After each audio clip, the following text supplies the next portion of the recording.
দরজায় কড়া নাড়ছে ত্রয়োদশ জাতীয় সংসদ নির্বাচন। তফসিল ঘোষণার আগেই রাজধানী জুড়ে রাজনৈতিক দলগুলোর ব্যানার, পোস্টার ও ফেস্টুনে ছেয়ে গেছে নগরীর প্রতিটি দেয়াল। নির্বাচন কমিশনের নিষেধাজ্ঞা ও আগাম পোস্টার সরানোর নির্দেশনা থাকলেও মাঠ পর্যায়ে এর কার্যকারিতা খুবই কম। শহরের বিভিন্ন স্থানে আঁকা গ্রাফিতি ও দেয়াল চিত্র ঢেকে গেছে এসব রাজনৈতিক পোস্টারে। নষ্ট হচ্ছে নগরের নান্দনিকতা।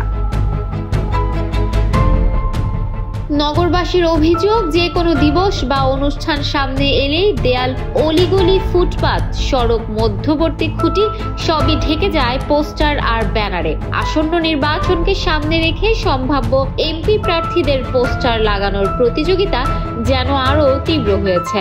দেয়ালে পোস্টার লাগানো নিষেধ এমন লিখিত সতর্কবার্তা ঝুলিয়েও উপায় পাচ্ছেন না বাড়ি মালিকরা।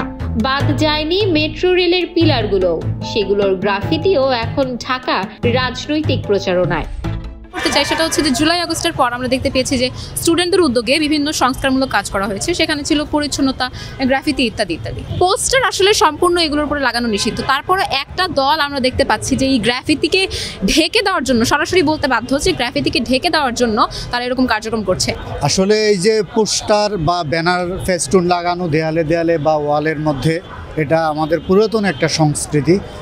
তো এই সংস্কৃতির কারণে আমরা দেখি নানানভাবে মানুষ ক্ষতিগ্রস্ত হয়, অনেকের নতুন দেয়াল সেটা নষ্ট হচ্ছে। ঢাকার 2 সিটি কর্পোরেশন, ডিএনসিসি ও ডিএসসিসি বলছে নিয়মিত অভিযান ও জরিমানা চালালেও পোস্টার দমন করা যাচ্ছে না। গণঅভ্যুত্থানের পর ডিএনসিসির তৎপরতা কিছুটা বাড়লেও ডিএসসিসির কর্মকাণ্ড চোখে পড়ার মতো নয়, এমন অভিযোগও রয়েছে। 2012 সালের দেয়াল লিখন ও পোস্টার লাগানো নিয়ন্ত্রণ আইন অনুযায়ী নির্ধারিত স্থানের বাইরে পোস্টার লাগানো দণ্ডনীয় অপরাধ। তবে সেই আইনের কার্যকারিতা নেই বললেই চলে। এদিকে 2023 সালে ডিএনসিসি শহরের বিভিন্ন স্থানে নির্দিষ্ট পোস্টার বোর্ড বসালেও তেমন কাজে লাগেনি, বরং আশেপাশের দেয়ালেই হয়েছে বেশি দখলদারি। দেখছেন এত সুন্দর জুলাই আগস্ট অভ্যুত্থান পরবর্তী মুহূর্তে ইতিহাস ঐতিহ্যের জন্য প্রত্যেকটি পিলারে বিভিন্ন জায়গায় গ্রাফিতি আঁকা হয়েছে। এটা আমাদের এক প্রকার ঐতিহ্য ধারণ করে। এখন যেহেতু জুলাই আগস্ট অভ্যুত্থান শেষ হয়েছে, অত্যন্ত দুঃখের সাথে বলতে হয় এইখানে সম্পূর্ণ ঘটনা দেখেন রাজনৈতিকভাবে ওয়ালে, দেয়ালে ফেস্টুন, বিভিন্ন গ্রাফিতির উপর ফেস্টুন মারছে।